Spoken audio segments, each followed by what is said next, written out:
لبيك اللهم لبيك لبيك لا شريك لك لبيك إن الحمد والنعمة لك والملك لا شريك لك. Assalamu alaikum wa rahmatullah. Welcome to our third video of the Hajj series. In the last two videos, we have learned the intro to Hajj, story of Ibrahim alayhi salam, conditions and virtues of Hajj, and today we are going to learn about Umrah, which is the first step of Hajj. So let's start. What is Umrah? While we are doing the lesson Hajj, Umrah is also very important to learn. What is Umrah?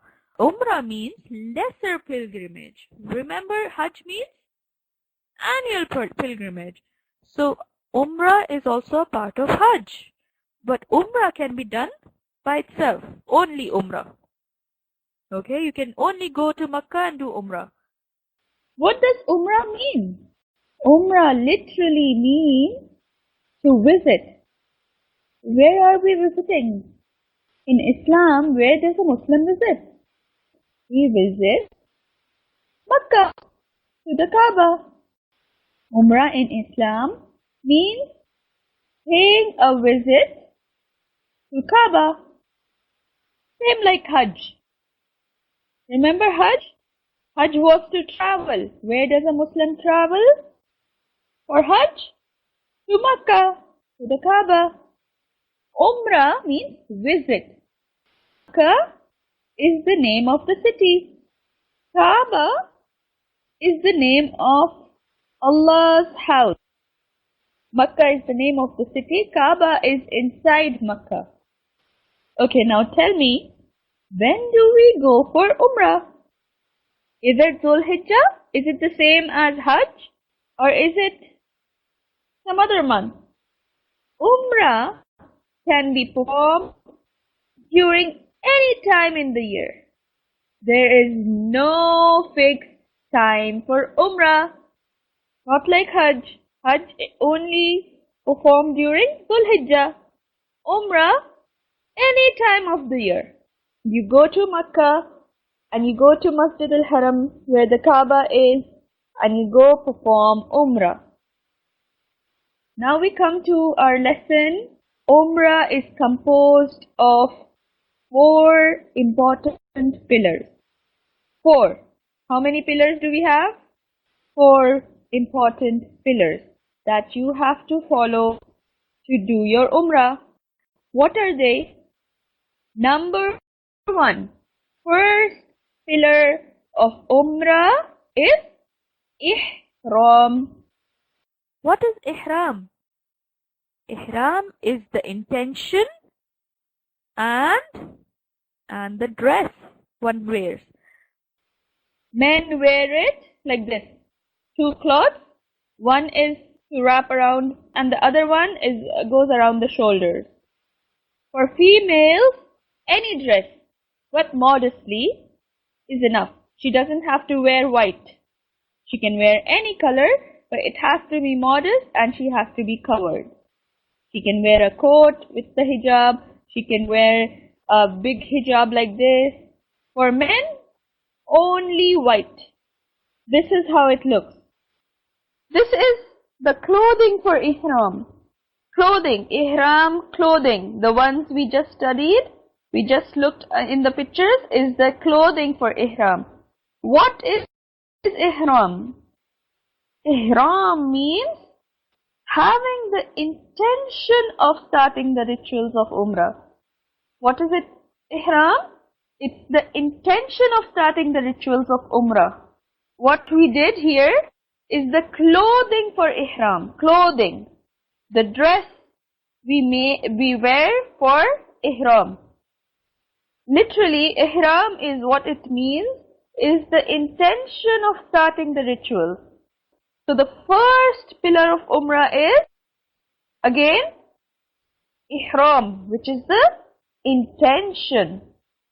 We'll study a bit about Ihram what do we have to do when we wear the ihram? When the pilgrim wants to enter ihram, what should he do?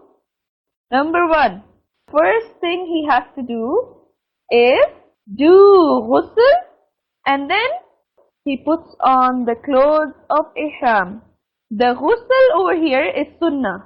This putting on the clothes of ihram is very important. You cannot go for Umrah without the clothing, this particular clothing, especially men. Next thing, what does he do? He should apply whatever perfume is available to his head and his beard. This ruling is only for men, okay? Females are not allowed to put perfume. What's the third one? He has to make an intention. Niyyah. Remember? Every act of worship has to be done with niyyah.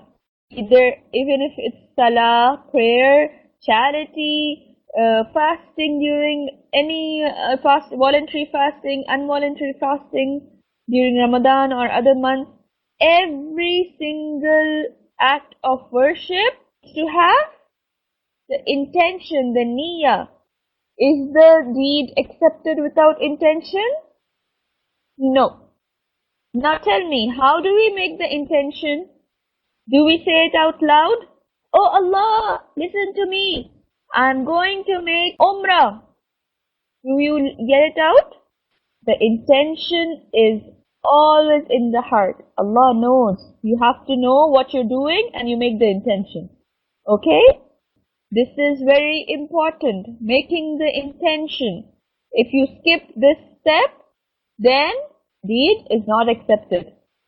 The next and the last step for putting on ihram, the person should recite the talbia as the Prophet did. Remember, the intention is made in the heart, while the tongue recites the opening talbiyah. What is talbiyah? These are the words that the Prophet ﷺ taught us. We have to say this when going for Umrah and Hajj, while traveling, while sitting at the airport. Don't yell this out loud. For men, it has to be said a bit louder.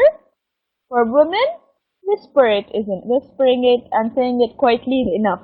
What are the words?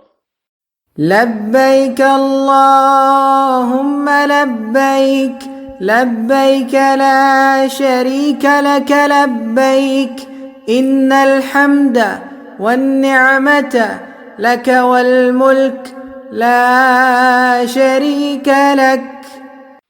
This is the talbiyah. This has to be recited in Arabic. What does these words mean? Labbaik Allahumma labbaik.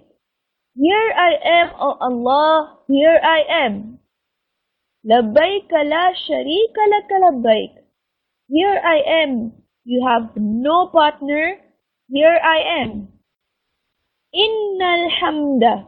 Verily, all praise, wal ni'mata, and blessing are yours. Laka wal mulk, and all sovereignty. La sharika lak. You have no partner.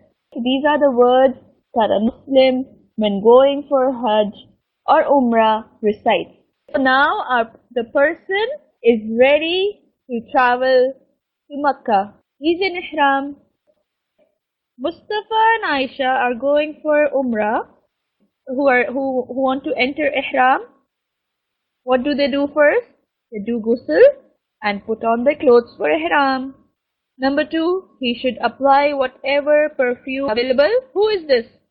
Only Mustafa. This point is only for Mustafa, not for Aisha. Aisha isn't doing this. It's not allowed for Aisha. Only for Mustafa. And then he makes the intention, and Aisha also makes the intention. Intention for what? Where are they going? They are going for Umrah right now. So they make the intention in the heart. Yes, very good. And then the last step for them is to recite the salvia. Tell me, how are they supposed to recite it? Mustafa has to say it this way. Labbaik Allahumma labbaik, labbaik la sharika laka labbaik, so that his voice is, he can hear his voice. What about Aisha? He has to say it very nicely and politely. Labbaik Allahumma labbaik, la sharika laka labbaik. Smoothly and gracefully. Very good. Now they're ready to go for Umrah. They're prepared. Now they're in their ihram clothing and they have made the intention. Now they're in the ihram. There are few things that they shouldn't do. What are these things? It is very important to know these points. Number 1.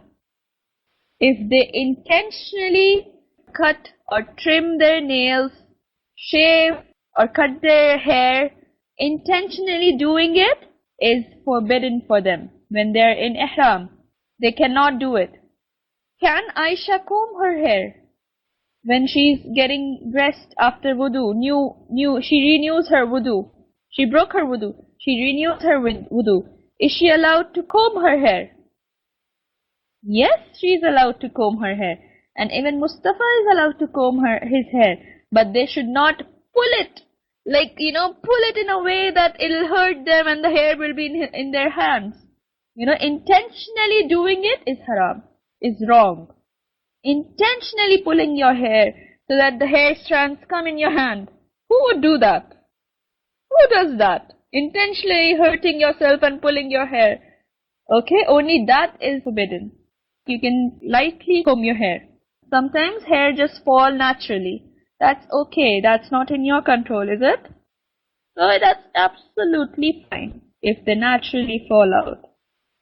Second, using perfume after entering ihram. Using perfume after entering the ihram. Even this is forbidden. Number 3, hunting. The person in ihram is forbidden to hunt. You know how hunting is done? They carry the rifle around, kill deers or birds, right? Hunting is also forbidden for the one in ihram.